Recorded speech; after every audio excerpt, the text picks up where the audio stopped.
and endothermic reactions. Exothermic reactions are reactions that release heat.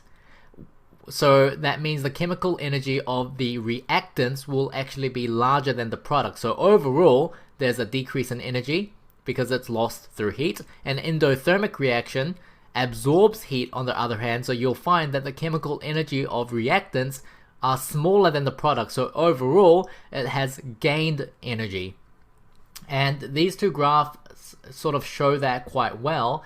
Here is an example of an exothermic reaction where the reactants have a energy level of amount this much, but overall the energy level of the products are lower. So you can see that there's been a decrease in energy from the reactants all the way to the products. Whereas in an endothermic reaction, we see that the products have a higher potential energy than the reactants. So overall, there's been an increase in energy, so therefore it's an endothermic reaction. So you do need to be able to replicate these graphs depending on whether you're talking about an exothermic or endothermic reaction, and quite often they'll give you the graphs and you are meant to interpret that. Now, one thing that I haven't noted so far is the activation energy. You can see that when you start off the reaction, the energy profile elevates quite rapidly, and the peak of that energy profile to the energy level of the reactants is called the activation energy. So for an exothermic process, it's from this tip here all the way down to the energy level of the reactants, and for an endothermic reaction, it's from the tip of the hump here all the way down to the energy level of the original reactants as well. Bear in mind that the activation energy always has to be higher than the products, so you won't find the peak of the hump all the way down here. It has to be at least higher than the products. And the activation energy, by definition, is the minimum quantity of energy which the reacting species must possess in order to undergo a specified reaction. So I wouldn't overcomplicate things, but the activation energy is basically the amount of energy that is required to start off the reaction. And so they often give you sort of a blank energy profile diagram like this, and you are meant to label or draw arrows to show what or how much the activation energy is. So you should really study these two graphs and know it inside out. So the bond breaking and bond making process is also an important part of this topic. So bond breaking, when you're breaking apart a bond inside a molecule, is an endothermic process. So energy must be taken in order to break the bonds apart.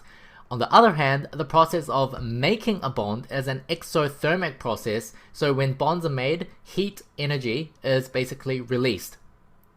So, for example, they often give you a question like this. They give you a reaction, and they say, is this reaction an exothermic or endothermic reaction? And they actually give you the bond energies that you should know, right? So all the relevant bond energies are down below here. So what we're going to do is, first of all, when you are thinking about a chemical reaction, what's ultimately happening is you're just rearranging the bonds from the left-hand side and rearranging that to form other molecules on the right-hand side, right? So by law of chemistry and physics, you can't have more molecules or more atoms on one side than the other because we are simply rearranging it. What that means is, if we were to break apart all the individual bonds on the left hand side, we should be able to make whatever molecules or the products on the right hand side. So using that information, let's break apart every single bond on the left hand side and see what we get. So if you look at the relevant bond energies, we're breaking apart 4 CH bonds, so 413 times 4 is 1652. We're also breaking apart the bond between 2 fluorine atoms, so here it's 158, so 1652 added to 158 gives you 1810 kilojoules per mole. And again, we are breaking apart these bonds, and we talked about the fact that bond breaking is an endothermic process. So in order to break these bonds apart, the system gains 1810 kilojoules. On the right hand side, we're basically reforming the bonds that we've broken. in different rearrangements, right? So let's think about what bonds we've made on the right hand side. We have 3 CH bonds in this molecule, so 3 times 413 gives you 1239. We have 1 CF bond in this molecule, and it's got 495 kilojoules of energy per mole. And we've also made 1 hydrogen to fluorine bond as well, which has an energy level of 565. So ultimately, if you add all those together, on the right hand side, we've basically got 2,299 kilojoules of energy that's been lost because the process of making bonds, which is on the right hand side, is an exothermic process. So to sum that up, on the left hand side, by breaking apart all the bonds, 1,810 kilojoules per mole of energy were gained, and on the right hand side, 2,299 kilojoules per mole of energy was lost. So what we now have is that ultimately, if we were to look at it, we've lost more than we've gained. So it's a loss of 489 denoted by negative 489 kilojoules per mole of energy. Therefore, overall, because we've lost energy, it's an exothermic reaction. If we were to have gained more energy than we had lost, which would have been a positive number, then that would have been an endothermic reaction. So I hope that all makes sense. So hydrogen can be used as fuel, right? So the combustion of hydrogen is a highly exothermic process. It is quite commonly used as a rocket fuel or in experimental vehicles and fuel cells. So the advantages of using hydrogen as fuel is that they are very energy rich and you don't get any pollutants that are forming from it. For example, nitrogen oxides, these things are not formed by using hydrogen as fuel, and because nitrogen oxides are environmentally harmful that can cause acid rain and things like that, it's overall a good thing that these are not produced. Disadvantages would be that they are expensive to produce and quite difficult and again expensive to store. So let's take a look at the details of how hydrogen fuel cells work.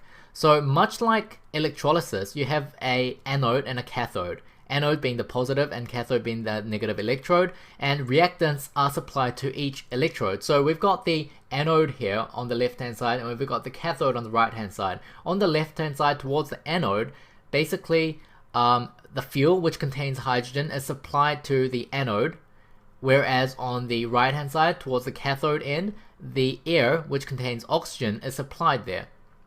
So at the anode, what happens is the hydrogen molecules inside the fuel basically lose electrons and form ions in the electrolyte.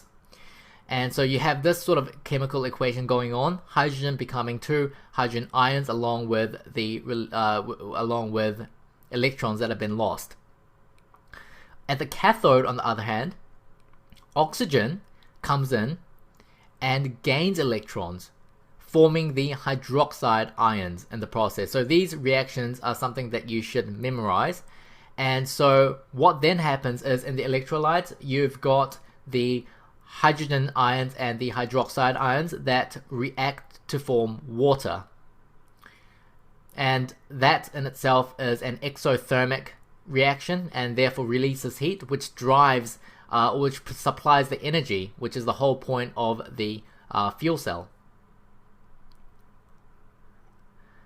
So one last point about this topic is regarding radioisotopes and how they can be used as a source of energy. So by definition, radioisotopes are isotopes, which of course are atoms that have the same proton number but different neutron number, that have an unstable atomic nucleus.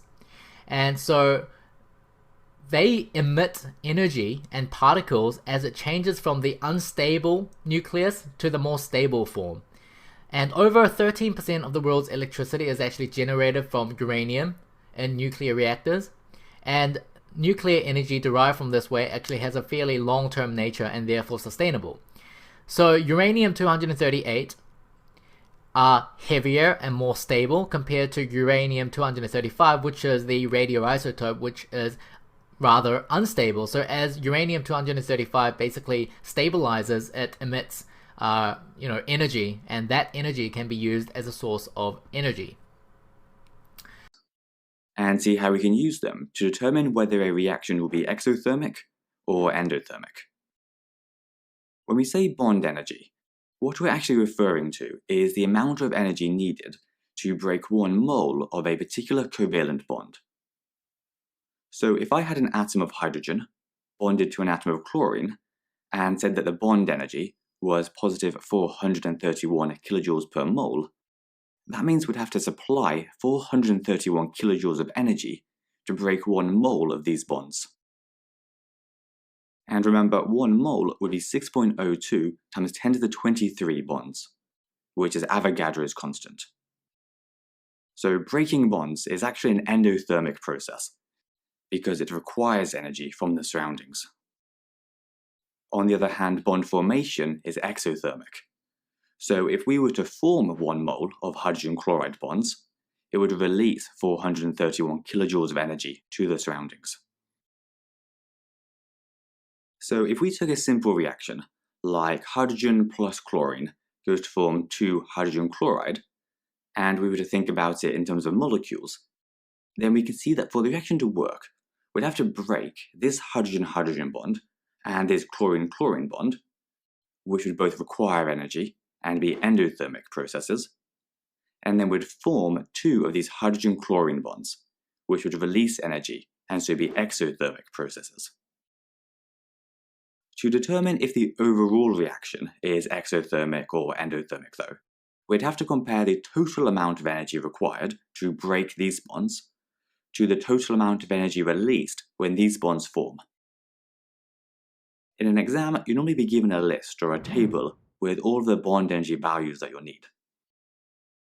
And to work out the overall energy change, we just do the energy required to break bonds minus the energy released by forming bonds, which in our case would be 436 for the hydrogen-hydrogen bond, plus 242 for the chlorine-chlorine bond, minus 2 times 431 for the bonds within the 2 hydrogen chloride molecules, which simplifies to 678 minus 862, or negative 184 kilojoules per mole. And if you get a negative value like this, it means the reaction must be exothermic, as the chemicals are losing 184 kilojoules of energy to their surroundings. The rate of chemical reactions. So temperature, concentration or pressure, surface area, and the presence or absence of a catalyst.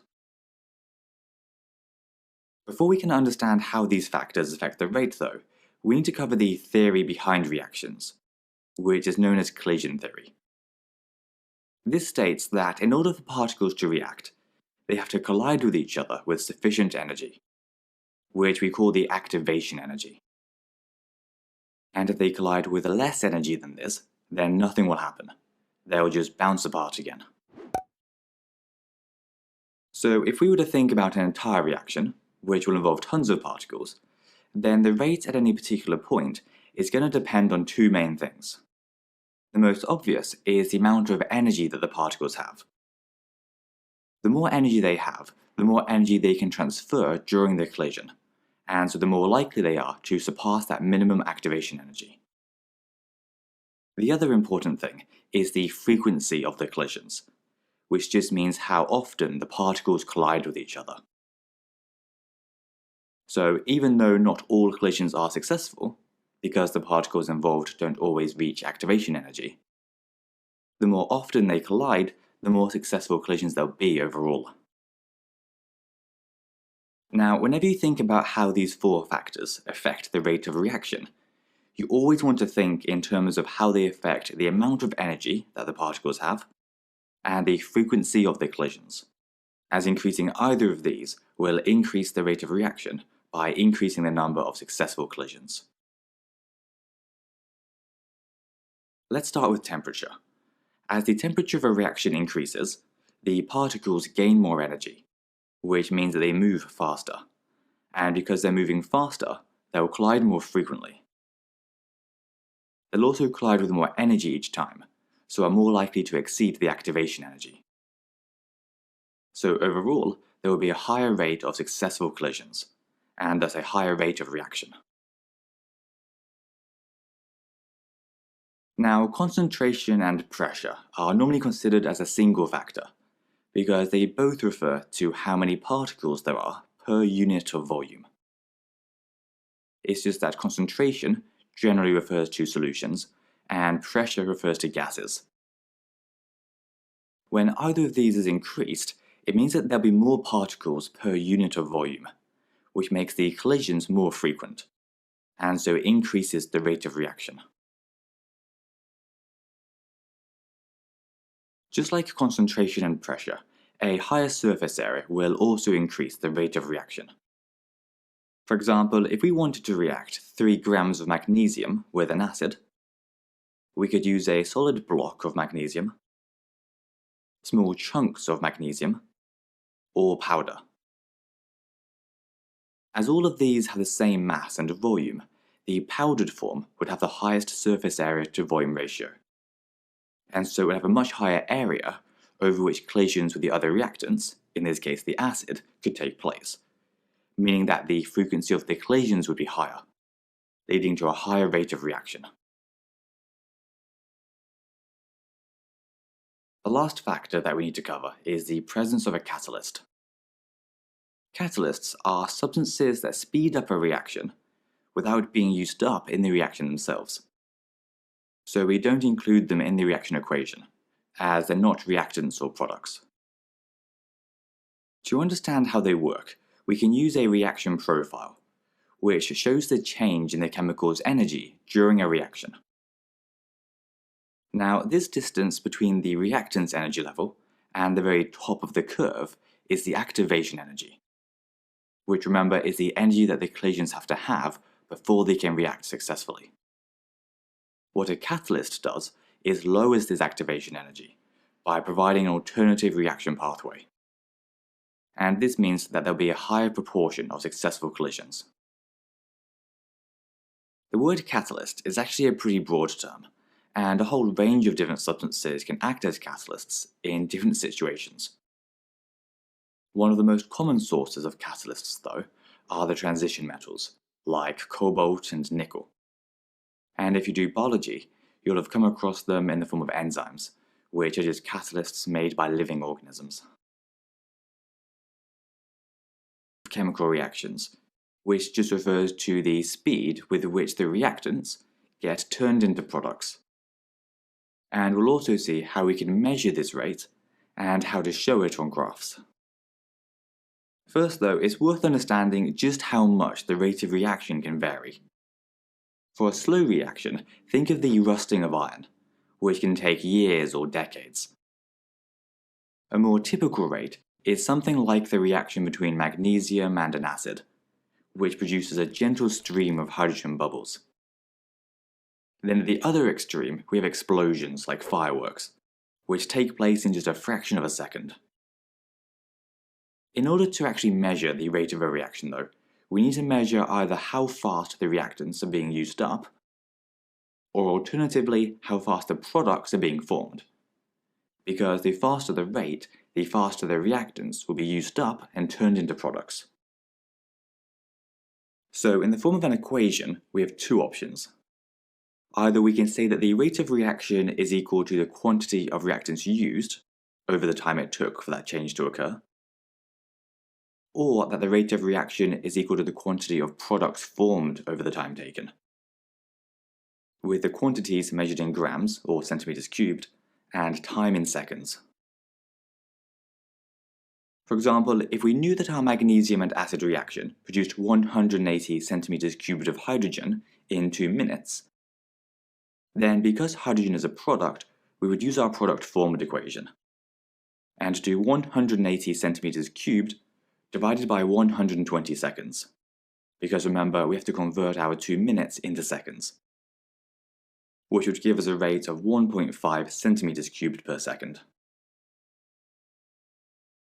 Alternatively, if we had used 3 grams of magnesium, and were told that it took 4 minutes to disappear completely and get used up, then we could use the other equation and do 3 grams divided by 4 times 60, so 240 seconds, which gives us 0.0125 grams per second. Now, these rates of reactions that we've calculated so far are actually the average or mean rates of reaction throughout the entire reaction. In reality, the rate would start off really fast when there are loads of reactants that can react together, and then slow down as the reaction progresses and the reactants get used up. We can actually see how this works by plotting some graphs, with time on the x-axis, and either mass of reactant remaining, or volume of product produced on the y-axis. So on our left graph here, if we started with 3 grams of magnesium, then the mass of our reactant would start at 3 grams, and at first fall quite rapidly. But then it would slow as the reaction progresses, and it gets used up less quickly. Meanwhile, for our other graph, we know that at the beginning of the reaction we have no products, so it starts at 0. However, it very quickly increases as lots of hydrogen is produced at the beginning of the reaction. Then, as the reaction progresses, the graph becomes less steep, and finally starts to plateau as you run out of magnesium. Now, as well as using grams or centimeters cubed per second, we can also use other units like moles or decimeters cubed per second, or even per minute.